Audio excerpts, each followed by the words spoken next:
Okay, Rian, ito yung favorite dishes ko dito sa Yuan Asian Bistro. At ito promise ko sa'yo, kapag natikman mo yan, pasok ka sa puso mo.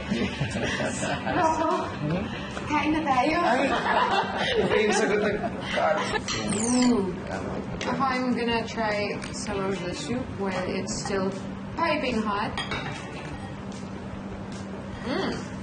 Because it's spicy, you need another subo.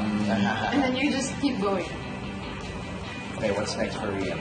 Alright, so we have our special XO sauce with this one. We have the eggplant, and then it comes with the chimichurri. I am a real chimichurri fan, by the way. So, fingers crossed. So good.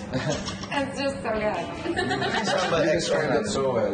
Thanks, Thanks, guys. Ito naman yung General Mao's pork belly. Oh, yeah. Ako personal favorite ko. Ako rin. Rocco, how did you get into the food business? Inalok sa akin to, sabi sa akin laksa. Perfect. Importante sa akin laksa. I grew up in Singapore. I was there for 10 years. I grew up eating laksa. I love it. Sabi ko, Game, sama mo ko dyan. And then, kinausap ko si Carlo. Alam kong mahilig siya sa pagkain, bago ko siya nagluto. You brought him in too. Yeah, right. Kasi sa one It was actually a simple conversation during taping. And then, sabi ko, wait lang, parang okay si Carlo dito. Sa Encantadia? Ang ganda niya. Wow! Ang bilis niyo mag-work, ah. Oo. Because the show is still in Encantadia area right now and now we have this. restaurant is up. By the way, this General Mao's pork belly is... You could eat it through a straw. It's so good.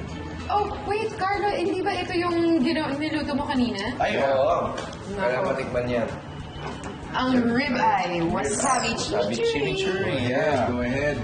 Okay, gentlemen, every episode, meron kaming tinatawag na sexy subo. Okay, I'm gonna demo it for you guys. I don't want you to be lost in the dark.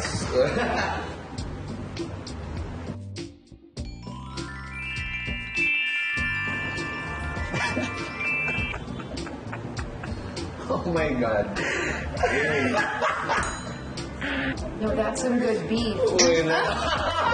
Kailangan mo yan, Kailangan mo So Carlo is going first. Dahil sa taste studies to. Oh, nagpo-focus yan, ha?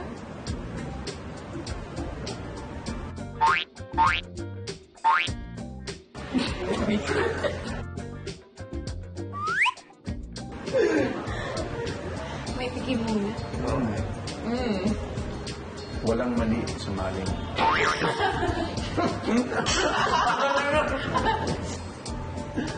Masyadong ginagaling niyo ako eh. Ah, grabe. Pantay mo lang yan sa akin. Inspired ka masyado. Kasi iba yung dating nyo, iba yung way natin. Okay. Ready na kayo? Gusto mo? Ha? Oh, yeah! Pangalan ko! Anong pangalan ko? Ako, chulapan. He doesn't take requests, he takes what he wants. I'm proud of that shit. Kasi ko pwede pagkailangan mo. Parang napaya ako dun siya. Bro, ikaw yung pinaka-one. Ay, nako. At saka I promise you, Hindi talaga walang-wala ng respeto ng sa inyo. Can I just ask you, Rocco? Kasi natanong ko na kanina si Carlo, kaya ako siya pinagtitripan kanina. Kung bakit ba dapat yung mga babae i-date nila yung mga guys na marunong magluto or marunong sa pagkain? Well, I have a couple. Siguro, it's because us guys, we're always willing to jump over the edge, We're willing to try new things. Try new things. Make it exciting, di ba? Ganun ang buhay. Hindi dapat plateau lang. I really like adventurous people. Tsaka kami, ito, ma-relate namin to as us being generals in Encantadia. Okay. Gusto namin yung palaban. Gusto namin laging may danger. We like to play with fire. Yan Right? Wow! Okay, guys, there's really something for everyone dito sa Yuan Asian Bistro, and I think that everyone should try it. So para sa akin, TNT talaga ito. Try nyo to!